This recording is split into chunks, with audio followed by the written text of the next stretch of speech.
आज हम सीखेंगे बड़ी संख्याओं का मानक रूप में निरूपण और बड़ी संख्याओं की तुलना।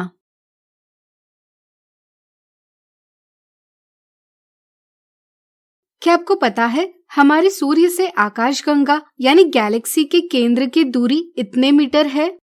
यह संख्या पढ़ पाना उतना ही कठिन है जितना कि मनुष्य का आकाशगंगा के केंद्र पर पहुंच पाना। सिर्फ पढ़ना ही नहीं बल्कि ऐसी बड़ी संख्याओं को लिखना, इनकी तुलना करना एवं इन पर गणितीय संक्रियाएं करना भी बड़ा कठिन होता है। ऐसे में हमें आवश्यक है कि किसी प्रकार हम ऐसी संख्याओं को छोटे और अधिक आसान रूप में व्यक्त कर पाएं। यह सुविधा हमें प्रदान करता है संख्या का मानक रूप यानी standard form of a number. चलिए जानते हैं संख्या का मानक रूप क्या होता है।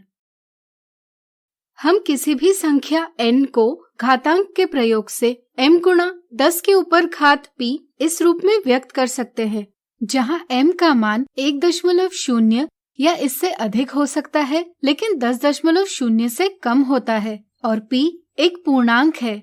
संख्या का यह रूप कहलाता है उसका मानक रूप। n बराबर m गुणा 10 के ऊपर घात p।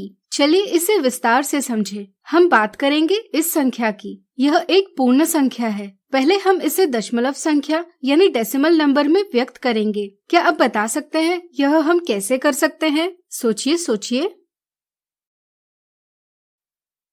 आसान है। हम पूर्ण संख्या के अंतिम अंक के बाद दशमलव बिंदु और इसके बाद शून्य रखकर पूर्ण संख्या को दशमलव संख्या में परिवर्तित कर लेते हैं। इसके बाद हम दशमलव बिंदु के बाईं ओर के अंकों की संख्या गिनेंगे। यहाँ दशमलव बिंदु के बाईं ओर कुल 21 अंक है। अगर हम इसमें से एक को घटाते हैं तो हमें 10 की घात यानी एक्सपोनेंट प्राप्त होती है, यानी कि हमें p का मान प्राप्त होता है। इस तरह से यहाँ 21 से 1 घटाने पर हमें p का मान प्राप्त होगा 20।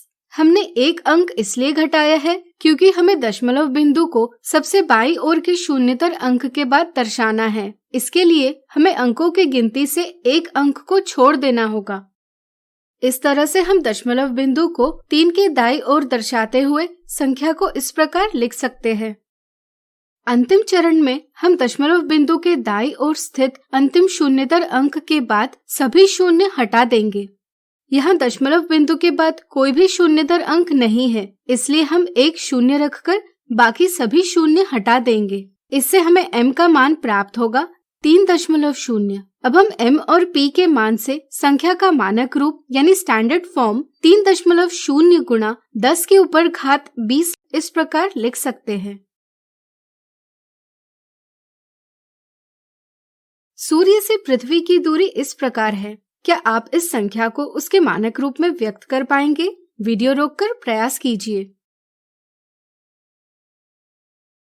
चलिए इसे मानक रूप में व्यक्त करें। इसे मानक रूप यानी m गुणा 10 के ऊपर घात p में व्यक्त करने के लिए पहले हम इस पूर्ण संख्या के दाईं ओर दशमलव बिंदु और शून्य लेकर दशमलव संख्या में परिवर्तित कर लेंगे। यहाँ दशमलव बिंदु के बाईं ओर कुल 12 अंक है। हम अंकों की कुल गिनती 12 से 1 घटाएंगे जिससे हमें p का मान प्राप्त होगा 11। फिर हम दशमलव बिंदु को सबसे बाईं ओर के शून्यतर अंक 1 के दाईं ओर रखेंगे और अंतिम चरण में दशमलव बिंदु के दाईं ओर स्थित शून्यतर अंक के बाद सभी अंकों को हटा देंगे।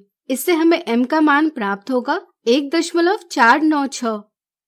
अब हम सूर्य से पृथ्वी की दूरी को मानक रूप में 1.496 गुणा 10 के ऊपर घात 11 मीटर इस प्रकार व्यक्त कर सकते हैं।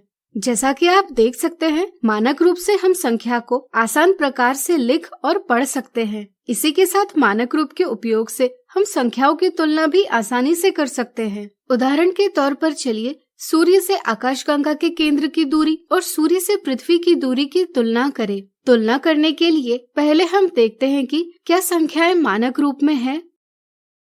यहाँ दोनों संख्याएं मानक रूप में हैं।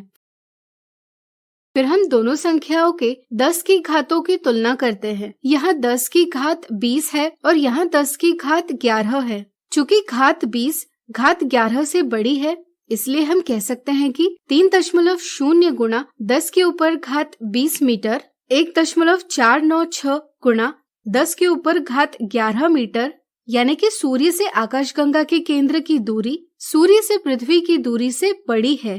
इसी प्रकार आप कोई भी दो बड़ी संख्याएं लेकर इन्हें मानक रूप में व्यक्त कीजिए और इनकी तुलना कीजिए।